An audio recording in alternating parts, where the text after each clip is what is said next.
Hey there, everybody. Gideon's Tactical here. This is the in-depth review of the Kershaw Barrage, also known as the Kershaw Salvo.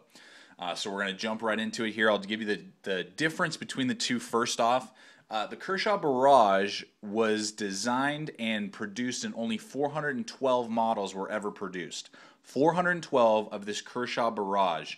And the Salvo is the exact same knife, looks exactly the same. All the same features, actions, everything like that, except that it is all satin finished, and the scales in here are, I think, like a dark navy blue. And it's very easily accessible. They made tons of them. I think Walmart sells them, for around 40 to 45 bucks, I think. Whereas the Barrage, which is all blacked out and got, what's it called, titanium nitride coating on it, they only made, again, 412 of them. So we're looking at one of the 412 ever made. So these are very collectible. If you're a knife collector and you're looking for one of these are extremely collectible. They're both, the Salvo or the Barrage, are great knives. So let's go ahead and take a look at it here. We got, for some specs for you, we got a 3 1/4 inch blade made out of Sandvik 14C 28N steel, which is a great steel. It's definitely above like an AUS-8 or CR13 MOV, 8 CR13 MOV, Chinese steel. This blade and knife is made all in the U.S. So that's the blade itself. We got a hollow grind, very sharp tip. Overall length, I don't know if I have that spec for you. The overall length is 8 inches from back to front, 8 inches total. When it's closed, you're looking at 4 3/8 inches long, and you're looking at 4 ounces for the weight. And those are the main specs for you. So let's go ahead and talk about her here. This is a very beautiful knife. I love the aesthetics of it. It just looks sleek and smooth.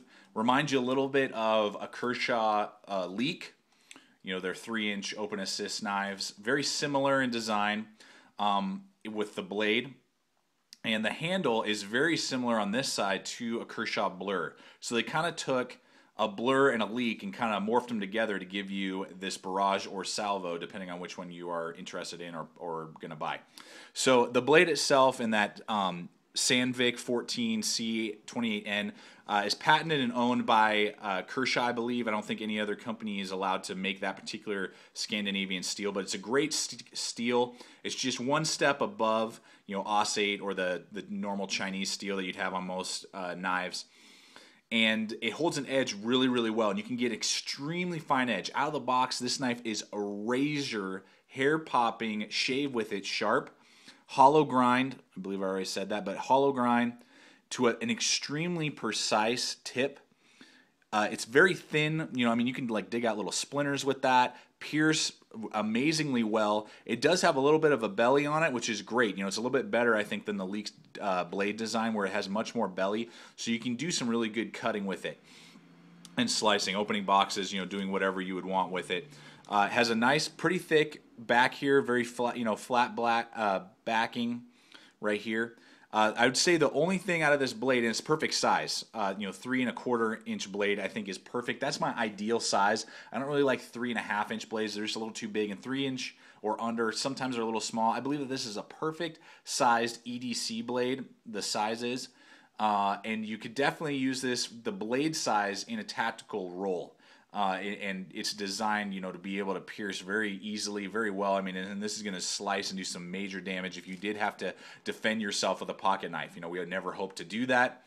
And I'm by no means a knife fighter, but you could definitely use this if you had to. The only downside, I would say, is because the tip is so narrow, so thin and precise, that you just have to be careful with that. You don't want to be, taking it and like stabbing it into like a big old chunk of 2x4 wood. You might damage that a little bit. If it was open and you dropped it on the concrete, you could definitely break that tip off a little bit. And so you just have to be a little careful with that, and just don't do anything stupid using it like a pry bar. I hate it when I see people using their knives like pry bars and just not what they're intended to do. So don't do that with this knife. But it's very precise. Oh man, it's just, I could pop a little splinter out right now, and just razor sharp, like I said. Moving on here to the thumb stud. This is the only downside to this knife. I love this knife for everything that it offers you, except for the thumb stud. Now, this is an extremely thin knife, which I love. I mean, when you put it in your pocket, you don't even feel it. It's not going to be bulging out your pocket or anything like that. You know, it's very thin and narrow. And so to keep that consistent throughout the blade, the thumb studs, they do give you good purchase when you catch them, but they're very small. They're very short. They don't stick out very far. So when the knife is closed and they're pretty close to the handle, it's kind of hard to get a good purchase on this. If they had either moved it out just maybe like a little bit further away from the handle, or just made them a little bit taller, then it would have been easier to catch. Now that once you get them, and if with some practice and if you're playing with it on the couch watching TV or whatever, I mean, no problem. Look, I don't even have to flip my wrist, and boom, that guy flips right out there, no problem whatsoever.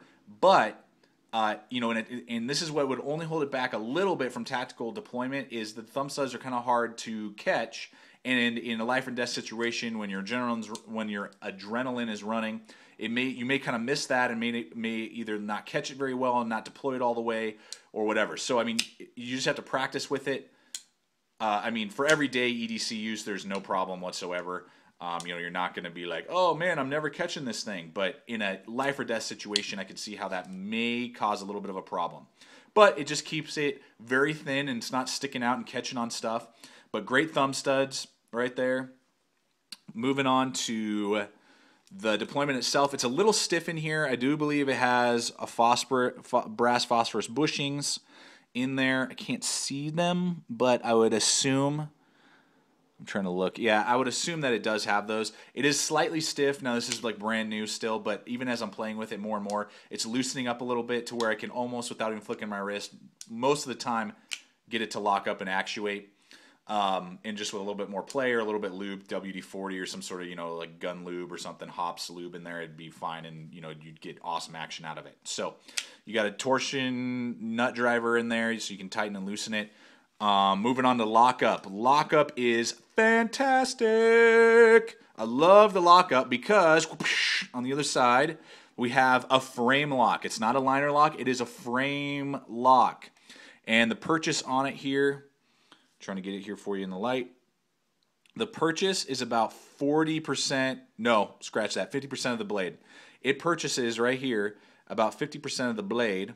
And helps us out to do an amazing lockup job on this particular knife. So you're going to have no wiggle. Here we go. Bust out my Energizer Budget Tactical Pen Light. $5 Walmart. Watch my review on that. But you can see right there, the lockup is fantastic, and there's no wiggle. Side to side, left, right. And it is stronger than, say, like a Blur, because the handle is basically a Blur handle, in my opinion. It's very similar to the Blur. It has this texturing, kind of like skateboard tape, really grooved and fantastic. The texturing on the blade itself, on the handle itself here, is awesome. And, it grips really, really well. And then this is all just steel here on the back. Back side is steel, and that's where you get the frame lock, and the lockup is fantastic. Really good jimping you can see right here. And so you just move that right out of the way, and boom, you can close that sucker. No problemo. Yeah, this is kind of dark lighting here today. Sorry about that, guys. But nitrite coating will come off, just FYI, on the blade itself.